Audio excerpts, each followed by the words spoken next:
ओम नमः शिवाय। हे प्रिय शिव भक्तों, आज हम श्री शिव महापुराण की रुद्र संहिता के पंचम स्कंद पंचम खंड युद्ध खंड के अध्याय 9 और 10 का अध्ययन करने प्रारंभ करते हैं। आइए भगवान भोलेनाथ को प्रसन्न करते हुए, वंदना करते हुए अपने शिव महापुराण का रसपान प्रारंभ करते हैं। ध्याय नित्यं महेशं रजतगिरिनिभं चारुचन्द्रावतंसं रत्नकल्पोज्ज्वलाङ्गपरशुं रघुवराभीतिहस्तं प्रसन्नं पद्मसीनं समन्तात् स्तुतं मरगणेन व्याघ्रकृतिं वसानं विश्वाद्यं विश्वबीजं निखिलविहरणं पंचवक्त्रं त्रिनेत्रकं श्री शिवाय नमस्तुभ्यं हर हर महादेव। व्यास जी ने कहा, शैव प्रवर सनत कुमार जी, आपकी बुद्धि बड़ी उत्तम है, आप सर्वज्ञ हैं। तात आपने परमेश्वर भोलेनाथ की जो कथा सुनाई है वह अत्यंत अद्भुत है। अब बुद्धिमान विश्वकर्मा ने शिवजी जी के लिए जिस देव में एवं परमोत्कृष्ट दिव्य रथ का निर्माण किया था उसका वर्णन कीजिए। सूत जी कहते हैं, मुने, व्यास जी की यह बात सुनकर मुनीश्वर सनत कुमार शिवजी जी के चरण कमलों का स्मरण करके बोले। सनत कुमार जी ने कहा, महाबुद्धिमान मुनीश्वर व्यास जी, मैं शिवजी जी के पाद पद्मों का स्मरण करके अपनी बुद्धि के अनुसार रथ की निर्माण कथा का वर्णन करता हूँ, आप सुनिए। इसके उपरांत विश्वकर्मा जी ने रुद्रदेव के लिए बड़े प्रयत्न से, यत्न से, आदरपूर्वक सर्वलोक में दिव्य रथ की रचना की। वह सर्वसम्मत तथा सर्वभूत में रथ स्वर्ण का बना हुआ था, सोने का। उसके दाहिने चक्र में सूर्य थे और बाएं चक्र में चंद्रमा विराजमान थे। दाहिने चक्र में 12 अरे लगे हुए थे, जिनमें 12 सूर्य प्रतिष्ठित थे, और बायां पहिया 16 ओरों से युक्त था, जिनमें चंद्रमा की 16 कलाएं विराजमान थीं, जिनमें उत्तम व्रत का पालन करने वाले विपेंद्र, अश्विनी आदि सभी 27 नक्षत्र भी उस वाम चक्र की शोभा बढ़ा रहे थे। विप्रश्रेष्ठ, 6 ऋतु उन दोनों पहियों की नेमी बनी थी। अंतरिक्ष रथ का अग्रभाग हुआ और मंदराचल ने रथ की बैठक का स्थान ग्रहण किया। उदयाचल और अस्ताचल के दोनों उस रथ के कुबर हुए। महामेरु अधिष्ठान हुआ और शाखा पर्वत उसके आश्रय स्थान हुए। संवत्सर उस रथ का वेग, उत्तरायण और दक्षिणायन दोनों लोह धारक मुहूर्त बंधुर माने रस्सा, कलाएं उसकी कीलें हुई। काष्ठाएँ उसका घोड़ा माने नासिक रूप, नासिका का अग्रभाग जो नकेल डालते हैं जिसमें। अक्ष, क्षण, अक्षदंड, निमेष, अनुकर्ष नीचे का काष्ठ, नीचे जो लकड़ी लगी रहती है, और लव ईसादंड हुए। धूलोक इस रथ का वरुत, ऊपरी पर्दा, वरुत माने ऊपर का पर्दा, तथा स्वर्ग और मोक्ष ध्वजाएँ हुई। अभ्रमु ऐरावत की पत्नी और कामधेनु जुए के अंतिम छोर पर स्थित हुए। अव्यक्त प्रकृति, उसका ईसा दंड, बुद्धि नड़वल, अहंकार कोना और पंच महाभूत उसका बल थे। मुनिश्रेष्ठ, इंद्रियां उसे चारों ओर से विभूषित कर रही थी और श्रद्धा उस रथ की चला रही थी। उस समय वेदों के 6 अंग ही उसके भूषण और पुराण, न्याय, मीमांसा तथा धर्मशास्त्र उपभूषण हुए।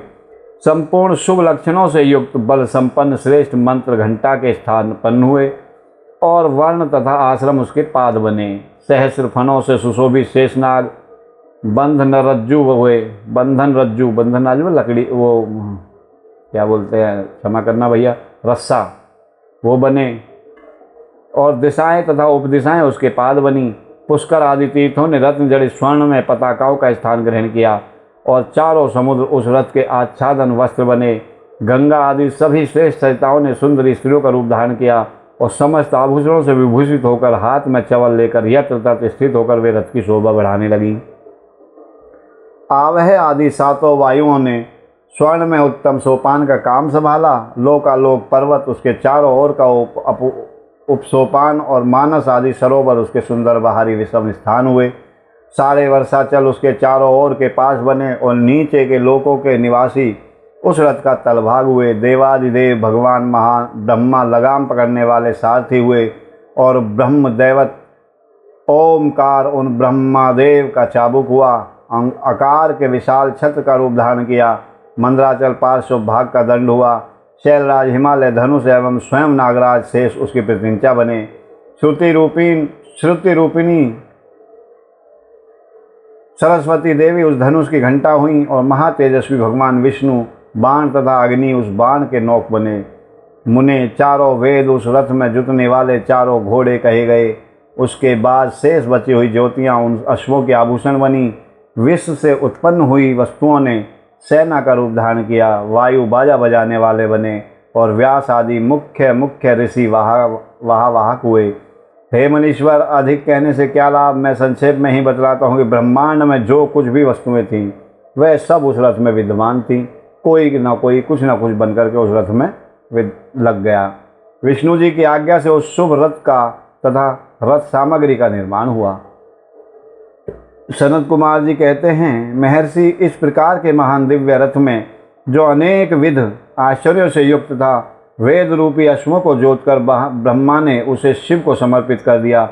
शंभु को निवेदित करने के पश्चात जो विष्णु आदि देवों के सम्मानीय एवं त्रिशूल धारण करने वाले उन देवेश्वर महादेव से प्रार्थना करके ब्रह्मा जी उन्हें उस रथ पर चढ़ाने लगे। तब महान ऐश्वर्यशाली सर्वदेव में शंभु रथ सामग्री से युक्त उस दिव्य रथ पर आरूढ़ हो गए। उस समय ऋषि देवता गंधर्व नाग लोकपाल आदि और ब्रह्मा विष्णु भी उनकी स्तुति कर रहे थे। उन सब ने मिलकर के भगवान की स्तुति कुछ इस प्रकार से की। ओम नमः शिवाय, ओम नमः शिवाय। पशूनां पतिं पापिनाशं परेशं गजेन्द्रस्य कीर्तिं वसानं वरेण्यं जटाजूटिमध्ये स्फुरदङ्गङ्गावारिं महादेवमेकं श्रुमामि महेशं सुरेशं सुरारातिनाशं विभुं विश्वनाथं विभूत्यङ्गभूषं विरूपाक्षमन्देक्यवर्गवहनेत्रं सदानन्दमीडे प्रभु पञ्चवक्त्रं गिरीशं गणेशं गले नीलिवर्णं गवेन्द्राधिरूढं गुणातीतरूपं भवं भास्वरं भस्मनाभूषितांगं भवानी कलत्रं भजे पञ्चवक्त्रं शिवाकान्ति शम्भो शशाङ्काधिमौले महेशानशूली जटाजूटिधारिन् त्वमेको जगद्व्यापको विश्वरूपः प्रसीद प्रभो पूर्णरूपं परात्मानमेकं जगद्बीजमाद्यं निरीहं निराहम् ओङ्कारवेद्यं यतो जायते पाल्यते येन विश्वं तमीशं भजे लीयते यत्र विश्वं न भूमिर्न चापो न वायुर्न वायु न चाकाशमास्ते न तन्द्रा न निद्रा न चोष्णं न शीतं न देशो न वेशो न यशास्ति मूर्तिं तमीडे अजं शाश्वतं कारणं कारणानां शिवं केवलं भासकं भासकानां तुरीयं तमः परमाद्धन्तहीनं प्रपद्ये परं पावनं द्वैतहीनं नमस्ते नमस्ते विभो विश्वमूर्ते नमस्ते नमस्ते चिदानन्दमूर्ते नमस्ते नमस्ते तपोयोगगम्य नमस्ते नमस्ते श्रुतिज्ञानगम्य प्रभो शूलपाणे विभो विश्वनाथ महादेव शंभो महेश्वरी नेत्र शिवाकान्ति शान्त स्मरारे पुरारे त्वदन्यो वरेण्यो न मान्यो न गण्यम् शंभो महेशं करुणामेव शूलपाणे गौरीपते पशुपते पशुपाशनाशि काशीपते करुणया जगदेतदेकं स्तवं हंस पाशी विद्यासि महेश्वरोऽसि तत्त्वो जगद्भवति देव भव स्मरारे तय्येव तिष्ठति जगन्मृड तय्येव गच्छति लयं जगदेतदीशः लिंगात्मके हर चराचर विश्वरूपी। इस प्रकार से सभी देवों ने भगवान आदिदेव, मेरे देवादिदेव भगवान भोले शंकर की स्तुति की और भगवान रथ पर आरूढ़ हो गए। उसके पश्चात उस समय संपूर्ण देवता ऋषि मुनि मग्न होकर, हर्ष होकर जय जयकार करने लगे और देवेश्वर ब्रह्मा विष्णु आदि तथा अन्य प्राणी भी परमानंद मग्न हो गए। उस अवसर पर महात्मा शिव का जैसा रूप देखने को प्रकट हुआ था, उसका वर्णन सैकड़ों वर्षों में भी नहीं हो सकता था। तदनंतर जो शिवा तथा संपूर्ण जगत के स्वामी और समस्त प्राणियों के सुख प्रदान करने वाले हैं, वे महेश्वर यूं सुसज्जित होकर के त्रिपुर का संहार करने के लिए प्रस्थित हुए। जिस समय देवादिदेव महादेव त्रिपुर का विनाश करने के लिए चले, उस अवसर पर देवराज आदि सभी प्रधान देवता भी उनके साथ प्रस्थित हुए। पर्वत के समान विशालकाय उन सुरेश्वरों का मन प्रसन्न था। वे सूर्य के समान प्रकाशित हो रहे थे। वे सभी हाथों में हल, शाल, मूसल, भुसुंडी और अनेकों प्रकार के पर्वत जैसे विशाल आयुधों को लेकर के धारण करके हाथी, घोड़े, सिंह, रथ और बैलों पर सवार होकर के चल रहे थे। उस समय जिनके शरीर परम प्रकाशमान थे और मन महान उत्साह से संपन्न थे तथा जो अनेक प्रकार के अस्त्र शस्त्रों से सुसज्जित थे, वे इंद्र, ब्रह्मा और विष्णु आदि देव शंभु की जय जयकार बोलते हुए महेश्वर के आगे आगे चले। सभी दंडी एवं जटाधारी मुनि हर्ष मनाने लगे और आकाशचारी सिद्ध तथा चारण पुरुषों की वृष्टि करने लगे। विपेंद्र त्रिपुर की यात्रा करते समय जितने गणेश्वर भोलेनाथ के साथ थे, उनकी गणना करना किसी के पार की बात नहीं थी। तथापि ब्रह्मा जी ने कहा, मैं कुछ का वर्णन करता हूँ। योगिनी समस्त गजराजों में श्रेष्ठ भृंगी गणेश्वरों तथा देवगणों से घिरकर विमान पर आरूढ़ होकर के महेंद्र की भांति त्रिपुर का विनाश करने के लिए चल पड़े। उनके साथ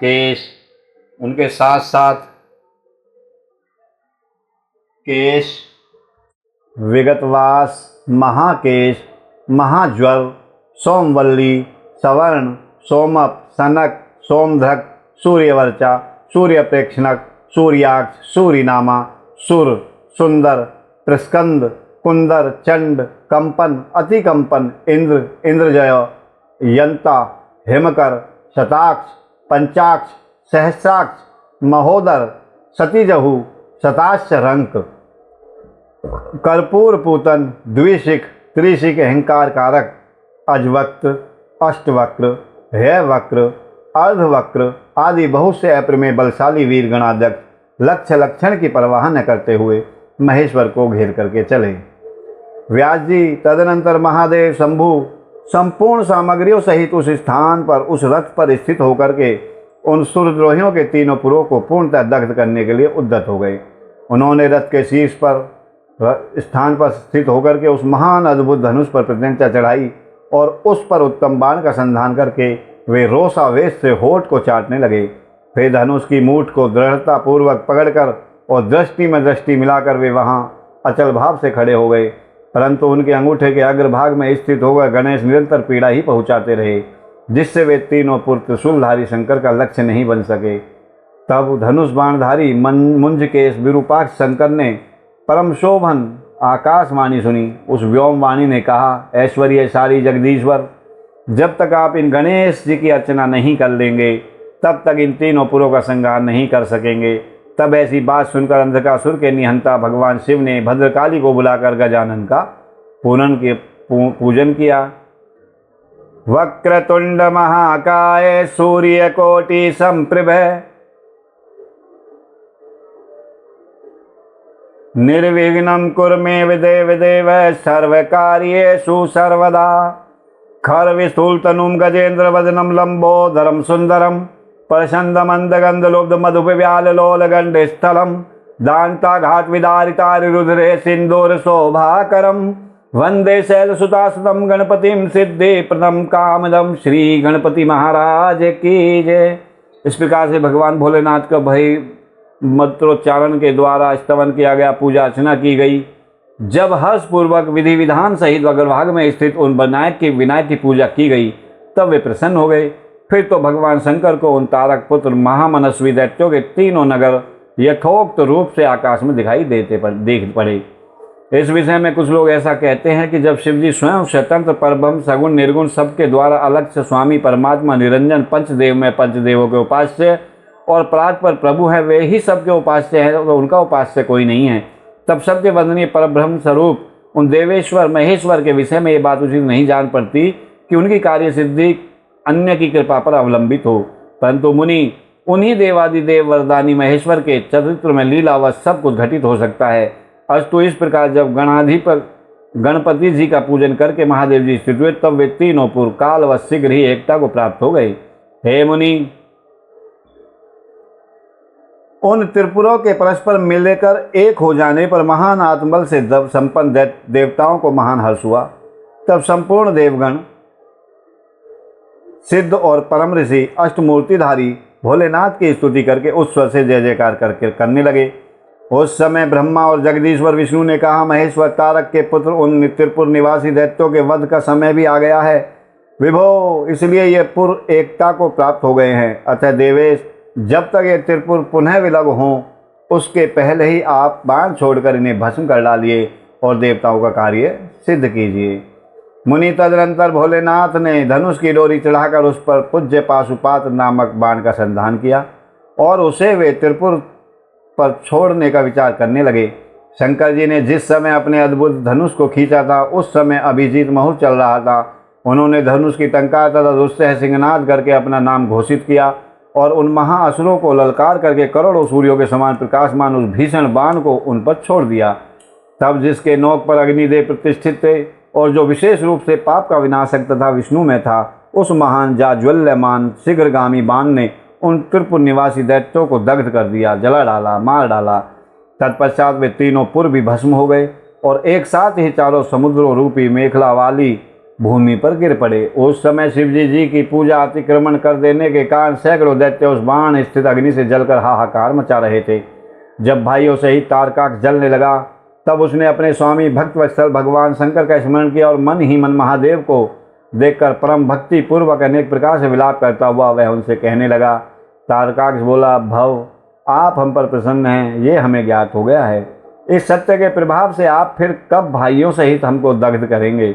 भगवान, जो देवता और असुरों के लिए प्राप्त है वह आपके हाथ से मर जाए। मरण रूप दुर्लभ लाभ हमें प्राप्त हो गया। अब जिस जिस योनि में हम जन्म धारण करें, वहाँ हमारी बुद्धि आपकी भक्ति से भावित रहे।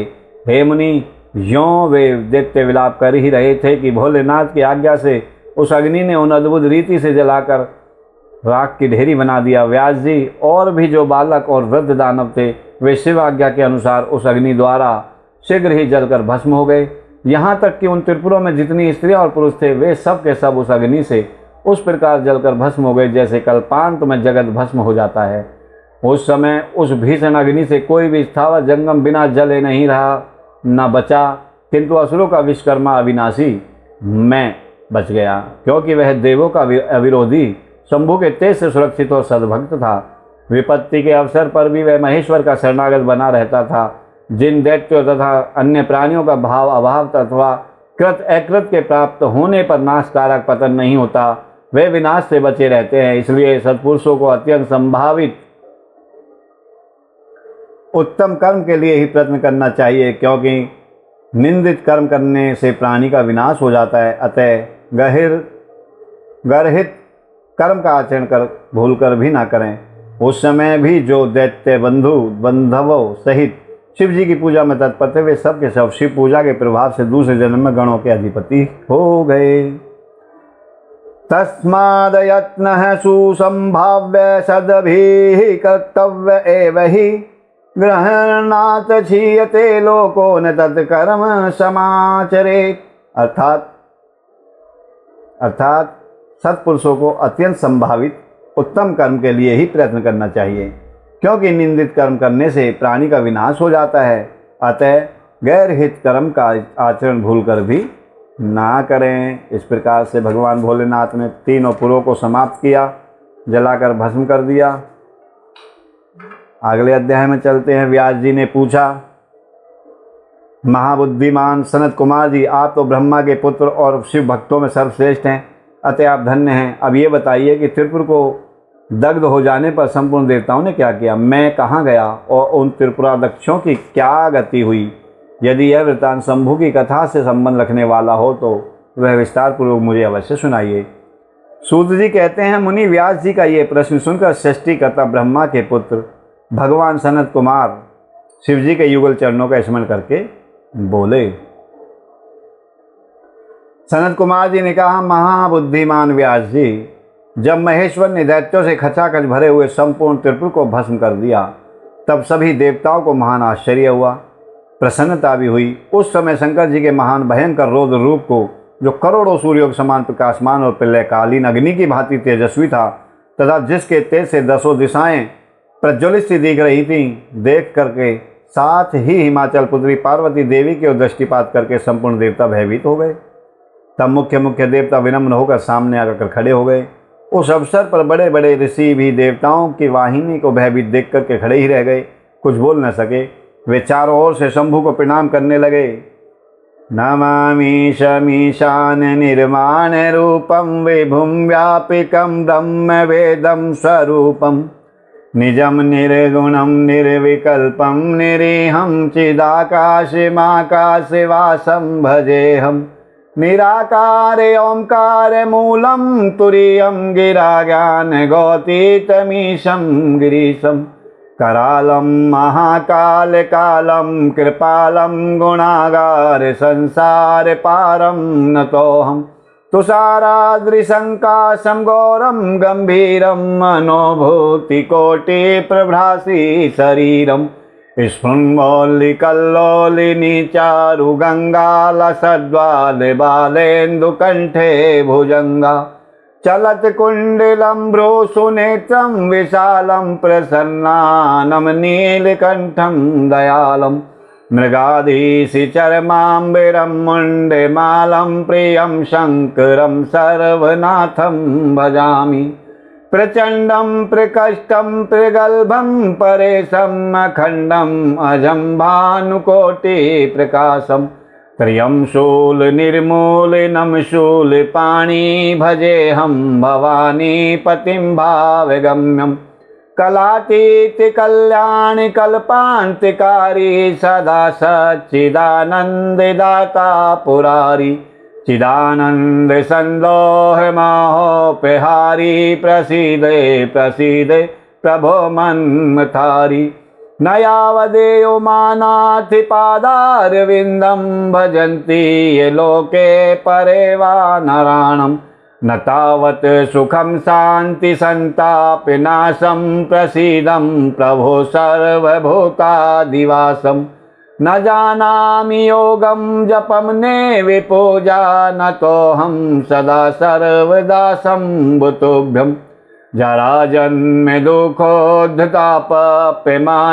प्रभो पाहि आपन्नमामि शंभो रुद्राष्टकंपितं प्रोक्तं विप्रेण हर्तोषये ये पठन्ति नरा भक्तया शंभो तुभ्यं प्रसीदति हर हर महादेव।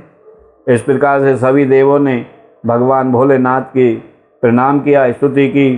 तत्पश्चात ब्रह्मा जी भोलेनाथ के उस रूप को देखकर भयग्रस्त हो गए। तब उन्होंने डरे हुए विष्णु तथा भगवान देवगणों के साथ प्रसन्न मन से सावधानी पूर्वक उन गिरजा सहित महेश्वर का, जो देवों के भी देव, भव तथा हर नाम से प्रसिद्ध, भक्तों के अधीन रहने वाले और त्रिपुर हंता है, स्तवन किया।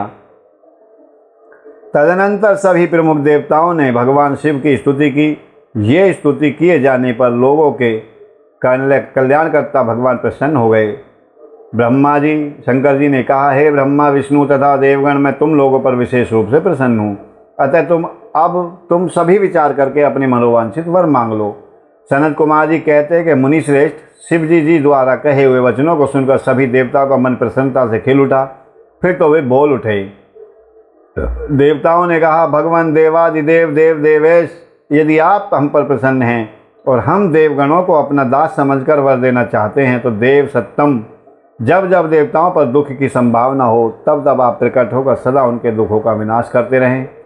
सनत कुमार जी कहते हैं, महर्षि, जब ब्रह्मा विष्णु और देवताओं ने भगवान रुद्र से इस प्रकार प्रार्थना की तब वे शांत तथा प्रसन्न होकर एक साथ ही ऐसे बोले, अच्छा, सदा ऐसा ही होगा। ऐसा कहकर शंकर जी ने, जो सदा देवों का दुख हरने वाले भगवान हैं, प्रसन्नतापूर्वक देवों को जो अभीष्ट था वह सारा का सारा उन्हें प्रदान किया। इसी समय मैं दानव, जो शिव जी की कृपा से बल से जलने से बच गया था, प्रभु शंभु को प्रसन्न देखकर हर्षित मन से वहां आया। उसने विनीत भाव से हाथ जोड़कर प्रेम पूर्वक हर तथा अन्यान्य देवों को भी प्रणाम किया। फिर वह शिव शंकर भोलेनाथ के चरणों में लौट गया। तत्पश्चात दानव श्रेष्ठ मैंने उठकर भोलेनाथ की ओर देखा। उस समय प्रेम के कारण उसका गला भर आया और वह भक्तिपूर्ण चित्त से उनकी स्तुति करने लगा। ओम नमः शिवाय।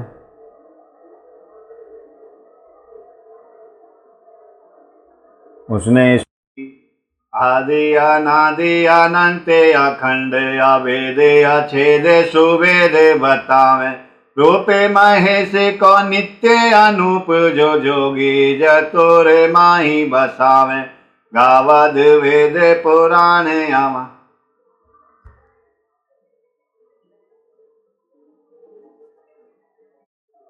गावते वेद पुराण सदा जय।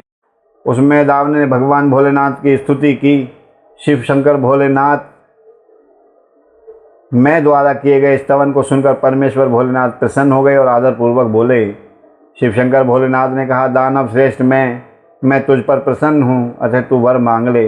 इस समय जो कुछ भी तेरे मन की अभिलाषा होगी उसे मैं अवश्य पूर्ण करूँगा। सनत कुमार जी कहते हैं, मुनि, शंभु के इस मंगलमय वचन को सुनकर दानव श्रेष्ठ मैंने अंजलि बांधकर विनम्र होकर उन प्रभु के चरणों में नमस्कार करके कहा। मैं बोला, देवादिदेव महादेव, यदि आप मुझ पर प्रसन्न हैं और मुझे वर पाने का अधिकारी समझते हैं तो अपनी शाश्वती भक्ति प्रदान कीजिए। परमेश्वर, मैं सदा अपने भक्तों से मित्रता रखूं, आपके भक्तों से मित्रता रखूं। हे परमेश्वर, दीनों पर सदा मेरा दया भाव बना रहे और अन्यान्य दुष्ट प्राणियों की उपेक्षा करता रहूं। महेश्वर, कभी भी मुझ में आसुर भाव का उदय न हो। नाथ, निरंतर आपके शुभ भजन में तल्लीन रहकर निर्भय बना रहूं। सनत कुमार जी कहते हैं, व्यास जी, शंकर तो उसके सबके स्वामी तथा भक्त वत्सल हैं। मैं दानव ने जब इस प्रकार उन परमेश्वर की प्रार्थना की तब वे प्रसन्न होकर मैं से बोले। महेश्वर ने कहा, दानव सत्तम, तू मेरा भक्त है, तुझ में कोई भी विकार नहीं है, अतः तू धन्य है। अब मैं तेरा जो कुछ भी अभीष्ट वर है वह सारा का सारा तुझे प्रदान करता हूँ। तथास्तु। अब तो मेरी आज्ञा से अपने परिवार सहित वितल लोक को चला जा, वह स्वर्ग से भी रमणीय है। तू वहाँ प्रसन्न चित्त से मेरा भजन करते हुए निर्भय होकर निवास कर। मेरी आज्ञा से कभी भी तुझ में आसुर भाव का प्रकट नहीं होगा। सनत कुमार जी कहते हैं, मुनि, मैं दानव ने महात्मा शंकर जी की उस आज्ञा को सिरोधार्य किया और उन्हें तथा अन्यान्य देवों को प्रणाम करके वह वितल लोक को चला गया। तदनंतर महादेव जी देवताओं के उस महान कार्यों को पूर्ण करके देवी पार्वती और अपने पुत्र और संपूर्ण गणों सहित अंतर्ध्यान हो गए। जब परिवार समेत भगवान शंकर अंतर्हित हो गए तब वह धनुष, बाण, रथ आदि सारा उपकरण भी अदृश्य हो गया। तत्पश्चात ब्रह्मा, विष्णु तथा अन्यान्य देव, मुनि, गंधर्व, किन्नर, नाग, सर्प, अप्सरा और मनुष्यों को महान हर्ष प्राप्त हुआ। वे सभी शंकर जी के उत्तम यश का बखान करते हुए आनंद पूर्वक अपने अपने स्थान को चले गए। वहां पहुंचकर उन्हें परम सुख की प्राप्ति हुई। महर्षि, इस प्रकार मैंने शशि मौली शंकर जी का विशाल चरित्र, जो त्रिपुर विनाश को सूचित करने वाला है तथा परमोत्कृष्ट लीला से युक्त है, सारा का सारा मैंने तुम्हें सुना दिया। हर हर महादेव, हर हर महादेव। इस प्रकार भगवान भोलेनाथ ने त्रिपुरों का वध किया। त्रिपुर जो तीन पुर थे उनको जलाकर भस्म किया। आपने इसी अध्याय को प्रारंभ होने से पहले ये सब सुना होगा कि त्रिपुर कौन थे, तीनों पुर कैसे बने।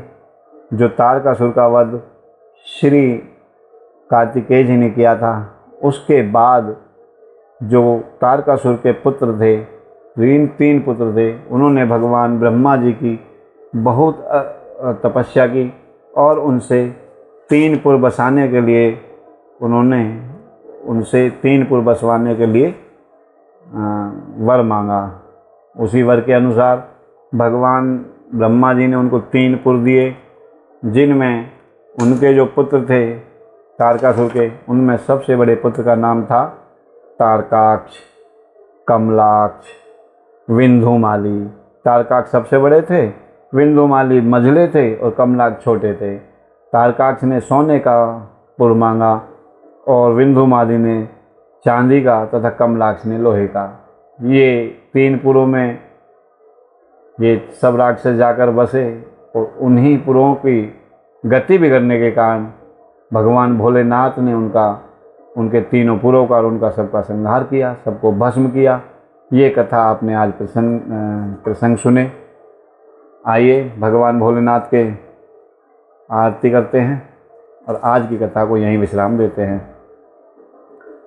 ओम जय शिव ओंकारा, भोले हर शिव ओंकारा, ब्रह्मा विष्णु सदा शिव, भोले भोलेनाथ महाशिव, अर्धांगी धारा, ओम हर हर हर महादेव, एकानन चतुरानन पंचानन राजे, ओ भोले पंचानन राजे, हंसानन गरुड़ासन, हंसानन गरुड़ासन, वृषवाहन साजे, ओम हर हर हर महादेव, दो भुज चार चतुर्भुज, दस भुज अति सोहे, भोले दस भुज अति सोहे, तीनों रूप निरखिता, शंभु जी का रूप निरखिता, त्रिभुवन जन मोहे, ओम हरे हरे हरे महादेव, अच्छे माला बन माला, मुंडे माला धारी,